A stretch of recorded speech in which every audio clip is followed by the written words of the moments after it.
This week is Parshas Tazria, and it also coincides with the first day of the month of Nisan, which is the month in which we celebrate the holiday of Passover, Pesach, and which is the festival of redemption, the festival of freedom. And it also coincides with Parshas Tazria, which is the special Torah reading, which is the Torah reading when God Almighty commanded Moses to command the Jewish people to make the month of Nisan, which we're going to be starting this Shabbos, to make that the first of the month, the first month of the year, Chodesh Nisan, and to establish the monthly calendar of establishing the starting of every month, the Jewish month, based on the new moon. And we can learn so many things from this, and briefly to touch on a few of those. First of all, in terms of Parshas Tazria, we have to remember that our responsibility to spread unity and to spread a closeness between, a connection between human beings, and in order that we should enhance the fabric of creation that God Almighty created. We see the Tazria that a person ends off in a situation with skin lesions from his behavior in terms of speaking ill of other people, that it creates dissension, it creates this differentiation, it creates distinction, it creates negativity, which breaks the fabric of the connection between human beings. And it's interesting that Alter Rebbe says in Tanya that a person thinks negative thought about another person, he should immediately replace it with a positive thought. Because not only is he dragging himself down, he's cutting into the connection between himself and the other person. And the Alter Rebbe emphasizes this also not only does it apply to every single human being, but applies especially to the Jewish people. Because when the Jewish people are in a state of disunity, the disunity not only affects the Jewish people, but it affects the entire world. We see that by Sukkot, we're commanded to take the 4 different species, to bring them together. Brings about not only unity in the Jewish people, it brings about a unity in the world, that human beings are able to work cooperatively together to build a world in which there is abundance, to build a world in which is the recognition of God Almighty, which abundance is an expression of God Almighty. And that is what we are able to accomplish when we're able to work cooperatively with each other. Each person remains an individual with his own significance and his own importance and his own unique contribution, but at the same time, he senses and he realizes that he is part of a marriage, he's part of a family, he's part of a community, he's part of a nation, and he's part of a world of human beings created in God's image. So this is what Parshas Tazria tells us, the importance of making sure that we do not allow ourselves to allow anything to come into our minds and into our mouths is going to create separation between ourselves and other people and foster dissension and break the bonds of what God Almighty has created human beings to be able to not only have a role and relationship between themselves and their creator, but a role and relationship between themselves and their fellow human being.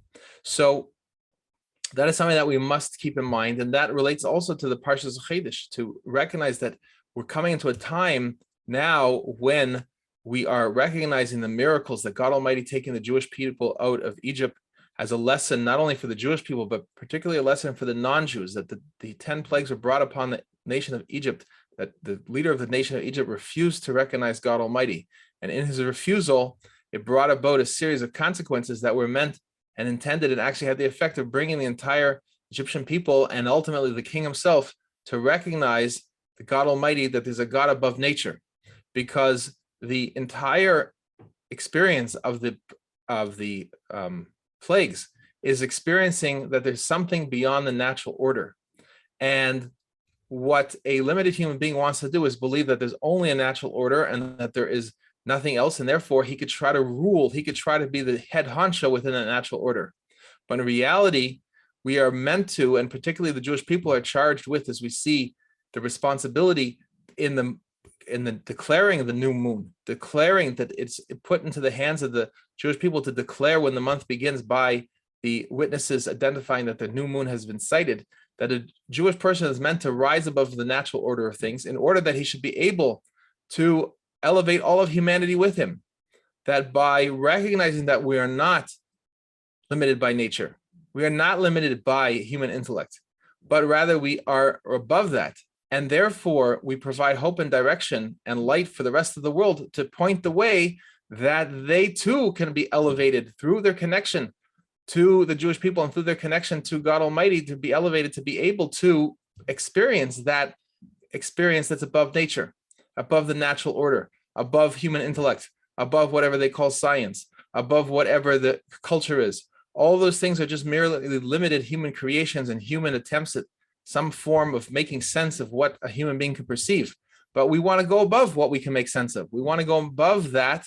And therefore, we want to experience the divine. We want to experience what it means to be a human being, which is the experience of the divine and the ability to speak about the divine with each other. That is our defining feature, is our ability to speak, and not our ability to speak about the same things the animals would speak about if they could, but rather the fact that we could speak about things that the animals can't even begin to conceive. And that is the divine and the consciousness of the divine and the awareness of the divine, and to spread that message to other people. That is our role and responsibility. And ultimately, every human being has the gift of being created by God Almighty in God Almighty's image. And therefore, that's a birthright of every single human being. In this context, we also see that the consequence of failing to do that is actually a tremendous tragedy. When a Jewish person refuses to live in a way that's above nature and above the natural order of things, and when he refuses to live above human reason, then he ends up not only bringing, God forbid, disaster on himself, but he brings disaster on the entire world, that he brings disaster and darkness into the world instead of light. And that's why it's so essential for anyone who's watching this to, first of all, gird themselves and to make a point of connecting themselves to the Torah, which is the God's wisdom that's above human intellect, to connect themselves to the Torah and to begin to live according to the Torah, no matter how religious and loyal to the Torah they may feel they are. The fact that you look in the world and you can see that Jewish people are being executed in the streets of the Holy Land is an indication that there's something missing in our own connection to God Almighty. Because if we were truly connected to God Almighty, then we would be able to send the world a message on how the world is to conduct itself, and how the conduct of behavior should be in the Holy Land itself, which is the holiest of lands. There should be a conduct that is in accordance with God Almighty's vision. And God Almighty's vision is peace, and it's true peace, not the peace of surrendering to terrorists and creating enclaves for terrorists to grow and fester and to train and to receive foreign aid and local aid to be able to fester and grow and strengthen themselves and train themselves to become actual executioners, mobile executioners, to travel in the streets. This is a result of the policies of people who, instead of following the Torah, decided to follow crooked human reason and lead to the devastating destruction of Jewish lives and non-Jewish lives as a result. So the only way forward is to connect every man, woman, and child with God Almighty, to recognize that the continuation of these type of attitudes at their core is leading to darkness in the world. And on the contrary, we have to have an attitude that's above the natural order of things. We can't say, well, this is the things the way they are because people are making calculations and people can only act in this way because otherwise there'll be these consequences. That is exactly what the Torah is telling us to escape from. We need to escape from the limitations. The limitations is the word for Egypt. So we need to escape from those limitations, but we need God's help. And we can't escape from limitations just by thinking things through more clearly and more frequently and more this way and analyzing. That is not going to get us to where we need to go. The only way to get out of the limitations, to get out of the slavery, to the mentality that the natural order is the only highest authority, and the way human beings decide in a depraved way to conduct themselves is what we have to deal with, is to say, no, I don't accept that. I insist on being connected to something higher than the natural order. And that is pointed at in the Torah. And the Torah points at, and it commands the Jewish people to rise above the natural order and to say that they were going to they're going to be kaveya when the month starts. And that is something that then has an effect on the entire world, because these holidays, the holidays of Pesach, is then established based on the establishment of the month. And the holiday of Pesach is a holiday that represents to the entire world the ability to be freed from physical slavery through, first and foremost, being freed from spiritual slavery. That is the intention of the Exodus from Egypt. The Jewish people should go to the Har Sinai to be able to serve the Lord God Almighty, the God of Israel, to be able to bring down the Torah into the world in a way that the world will be able to accept and receive the mitzvahs, the commandments that apply to the nations of the world, and be able to understand that there's nothing besides God Almighty. That is the purpose of coming to Mount Sinai, is to bring that into the world. So we don't need to pay attention to the distractions of how Amalek comes to try to skirmish with us and try to get us off track and try to get us to despair and so on and so forth, God forbid, but rather recognize and take to heart that we're coming to a time of Chodesh Nisan. We're going from a time of Adar, from great joy, to a time of the month of Nisan, which Nisan stands for miracles, the month of miracles, and Nisan, miracles and miracles, that we can actually bring into the world miracles and miracles when we live on a level that's above the unfortunate backwards thinking that the natural order, the primitive thinking that the natural order is the highest form of existence. On the contrary, that's primitive. An advanced man is someone who recognizes that there's something beyond the natural order. And when he can tap into that through the wisdom of the great sages of all times, and the great sages that have taught the Torah, and the Torah itself can then come to see what that divine wisdom is and how humanity is supposed to conduct itself and how civilization is supposed to conduct itself, then you'll actually turn around the situation from being a situation of wild executions and wild destruction on all fronts in every country, increasing, God forbid, it'll go in the exact opposite direction, that every person will recognize that they don't want to participate in the charade anymore of believing all the lies that we've been told about the way the world works and the way the politics are and the way that these countries are and the way these people are, and all these lies that are meant just to divide and create fragmentation and different and destructive hostility towards each group against the other.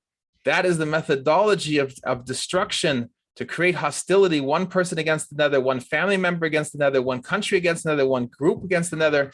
All that hostility is intended to divide and conquer. And when a person is afraid, when the bonds that connect each human being to each other is afraid that they're no longer able to even tolerate each other, it leads to an opportunity for Amalek to come in and use that as the excuse to increase the executions and increase the destruction of human beings of every size, shape, color, belief, and so forth. That is the ultimate goal, God forbid.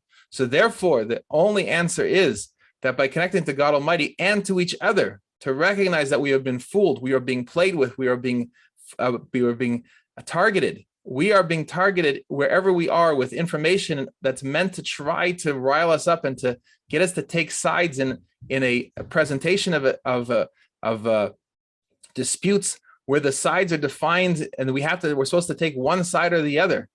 Those sides are actually false sides. That's what's called a phony dialectic. We have to know that whenever we're presented with two sides, it's always until we have to choose one of them that it's a lie, because the truth is in neither of those sides. The truth is only in the oneness of God. God Almighty is the truthness, and the truth and the hope for humanity, both in this world and the next, is something that is available to every single human being. So a call upon every single person to now see that the urgency of the hour is that it's absolutely essential to go out and actually teach other human beings. Can no longer rely on the fact that things are just going to somehow be residually good because that's the way it was 25 years ago.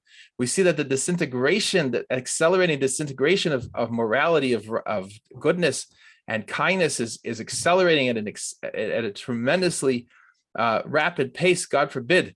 And our job is to say, no, that's not acceptable. But each one of us holds the key. The key is, are we willing to step out of our comfort zone and a reliance on other people and reliance on salvations and miraculous salvations and all kinds of different things that distract us from taking action?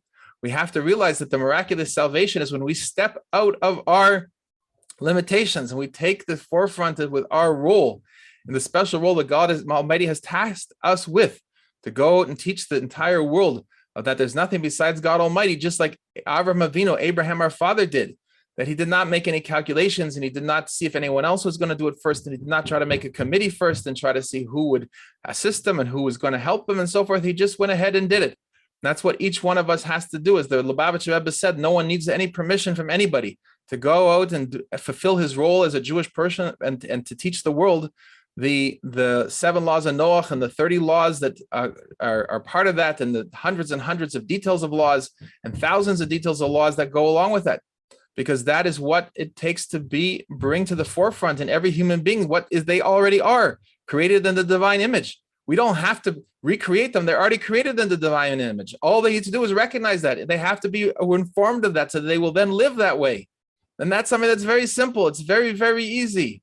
It's something that everyone's longing for. Even the person with the worst looking appearances and the worst looking actions and mouthing off the most unpleasant statements, he himself wants to be freed from the exile that he's in. Even Pharaoh himself, whose knowledge, his das was in exile, he himself wanted to be redeemed, even while he was being a terrible person and doing terrible things against God and against the Jewish people and against the Egyptian people.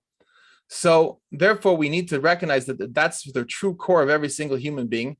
And our job is to see that and not be distracted by anything else, and not be distracted from seeing our own true core by any of our own things that we've been taught and told, and to demoralize us and to distract us and to destabilize us and to neutralize our power. On the contrary, we have to take the power from the Torah reading, the month of Nisan, the beginning of Nisim, the beginning of the focus on the Exodus of Egypt, and the ability to rise above nature and to be able to say that it is a God Almighty has created within humanity the ability of the Jewish people to be established when the new month starts is actually an establishment, something rising above the natural order. That's what we should take heart with, and we should go and proudly proclaim that to the entire world for the benefit of every single human being, that they will then be redeemed from the slavery that they find themselves in, we find ourselves in, and we should be merit that we will, each one of us,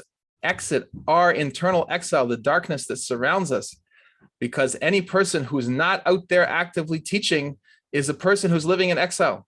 Because once you go and teach, you realize how the world is actually wanting and longing for some voice of above reason, the divine wisdom.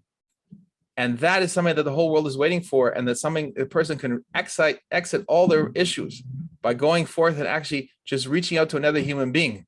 And God willing, we should see the cumulative effect of that, which is the building of the Beis HaMikdash in Yerushalayim, Ir HaKodesh, in the holy city of Jerusalem, the holy temple, when all of humanity is going to celebrate that the house of the Lord is called a house of prayer for all the nations. And every single human being is going to have the merit to be able to bring service and bring offerings in the holy temple that will be managed properly with a dedication to God Almighty on behalf of all humanity. And we should experience that right now with the coming of Mashiach Tzidkenu. A good Shabbos and a good Chodesh and a Kosher and Freilich and Pesach. Now, just a moment before we are done. You are here because you are like me, not satisfied with the condition of the world and the Jewish people, objecting to the direction that confused people are running in, and intent on seeing God Almighty's vision for the world fulfilled. Torah is a manual for action, and we are taking action. At RabbiSmith.org, we have one goal: to connect every man, woman, and child with God Almighty. This is the only way forward, and that includes you. RabbiSmith.org has 2 tracks, one for non-Jews and one for Jews. My job is to help point you to the truth, that not only is the divine spark in you bursting out, but you have loving responsibility to those around you, and they will thrive from your clarity and your orientation. Now, join at RabbiSmith.org. We have a new initiative starting. We have just started a weekly class, Amunah, Faith in Action, to shepherd our faith and learn how to shepherd the faith of those around us. Videos, audios, materials, and newsletters. But most importantly, a relationship. The relationship of one person wanting the best for another and taking action to make that happen. At RabbiSmith.org, I will be asking you to make a personal undertaking to share what you learn with others and to spread the message of hope to every person, and to make a small daily contribution to support our joint vision and mission. Join us as we get the world on track for Mashiach, for redemption, and make it unfold. Enroll at RabbiSmith.org, and I will see you there.